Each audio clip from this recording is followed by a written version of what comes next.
Hello student, स्वागत है आप सभी का हमारे यूट्यूब चैनल रोशनी एकेडमी पर। हम आपको पढ़ाएंगे आज पृष्ठीय क्षेत्रफल और आयतन की प्रश्नावली 13.1 का छठवां क्वेश्चन। चलिए देखते हैं हम छठवां क्वेश्चन किताब में क्या लिखा हुआ है।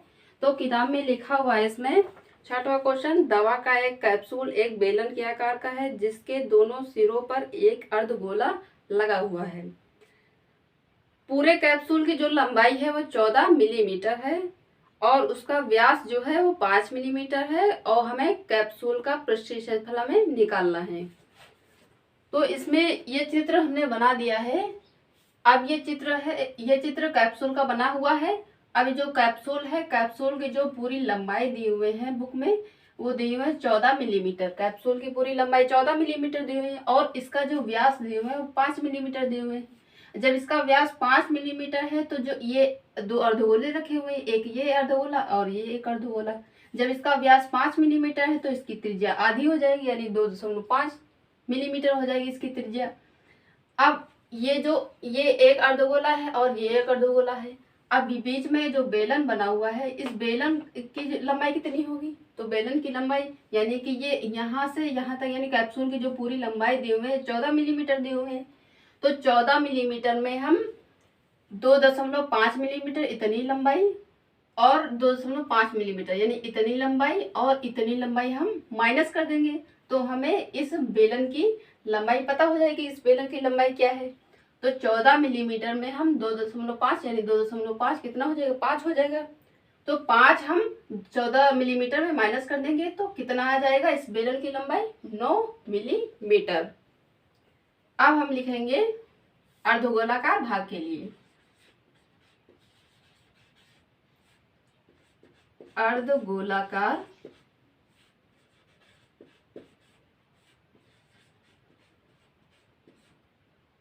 भाग के लिए, अर्धगोलाकार भाग के लिए। अब अर्धगोले की जो त्रिज्या, वो जो व्यास कितना हुआ है, कितना दिए हुए हैं यानी डायामीटर, तो इसमें डायामीटर दिए हुए हैं डायामीटर दिए हुए 5 मिलीमीटर, 5 मिलीमीटर। अब इसकी त्रिज्या कितनी हो जाएगी, यानी कि डायमीटर क्या आधी हो जाएगी, तो यानी 5 में हम 2 से डिवाइड कर देंगे तो यहाँ पर आ जाएगा 2.5 मिलीमीटर। ये हो जाएगी इसकी त्रिज्या, किसकी? अर्धगोले की त्रिज्या। अब हम लिखेंगे बेलनाकार भाग के लिए।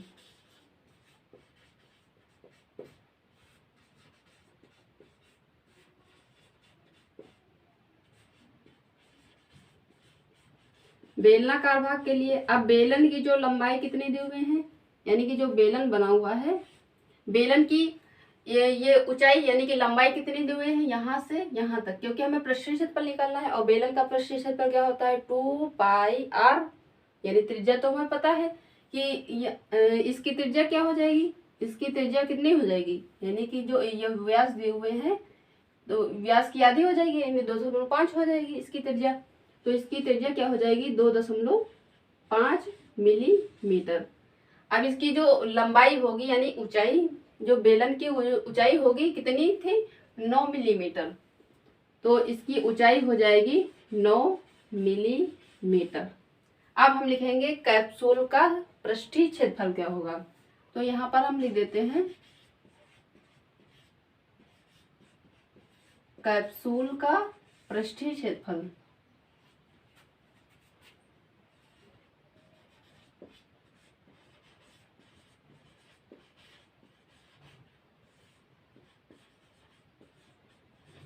कैप्सूल का पृष्ठीय क्षेत्रफल यहाँ पर लिख देते हैं।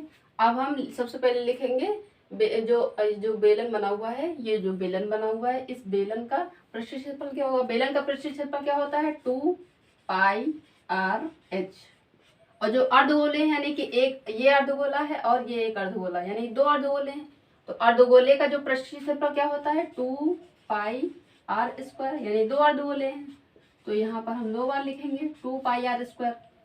अब यहाँ पर हो जाएगा 2πrh प्लस, यानी 2πr² कितना हो जाएगा? 4πr² हो जाएगा।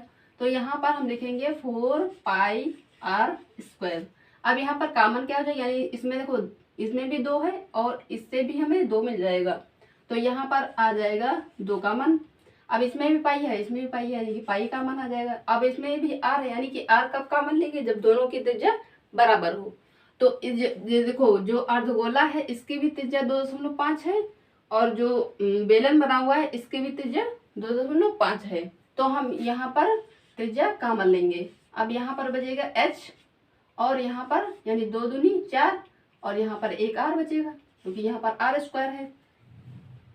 यहाँ पर लिखेंगे 2 इंटू पाई का मान 22/7, और त्रिज्या कितनी थी 2.5, ऊंचाई कितनी थी, बेलन की ऊंचाई यहाँ पर रखेंगे 9, और 2 इंटू त्रिज्या कितनी थी 2.5, यहाँ पर आ जाएगा 2 इंटू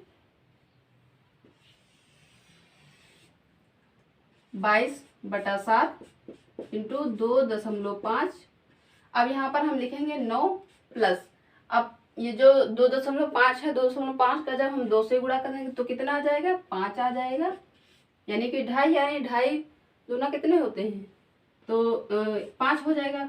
अब यहाँ पर 2 इंटू 22/7 इंटू 2.5 इंटू 9 और 5 जोड़ेंगे कितना हो जाएगा 14। अब 7 से हम 14 में डिवाइड कर देंगे तो कितना आ जाएगा 2 इंटू 7 से जब हम 14 में डिवाइड करेंगे तो यहाँ पर आ जाएगा 2, यहाँ पर कितना आ जाएगा 2 आ जाएगा। अब जब हम यहाँ से हम पॉइंट हटाएंगे, नीचे एक 0 बढ़ा देंगे, यहाँ से हम पॉइंट हटा देंगे तो नीचे एक 0 बढ़ जाएगा। अब यहाँ से यानी कि 2 से हम 5 माइनस कर देंगे, यानी कि भाग कर देंगे, तो यहाँ पर 2 1 2, 2 5 10, यहाँ 5 आ जाएगा। अब 5 से हम 25 में भाग करेंगे तो यहाँ पर आ जाएगा 5, यानी 5 5 25, यानी 5 25। अब हम बचा क्या इसमें 2, यानी कि 2 22 और 5, यानी यहाँ पर आ जाएगा 2 22 और 5। इसका हम जब गुणा करेंगे तो यहाँ पर आ जाएगा 44, 22 और 2 का गुणा करेंगे और 5 का जब गुणा करेंगे इसमें तो आ जाएगा 220 मिलीमीटर स्क्वायर। ये हो जाएगा कैप्सूल का संपूर्ण पृष्ठीय क्षेत्रफल, यानी कि 220 मिलीमीटर स्क्वायर। आशा करते हैं आपको वीडियो पसंद आया होगा। वीडियो देखने के लिए धन्यवाद। चैनल को आप सब्सक्राइब कर सकते हैं ताकि हमारे वीडियो सबसे पहले आपको मिले।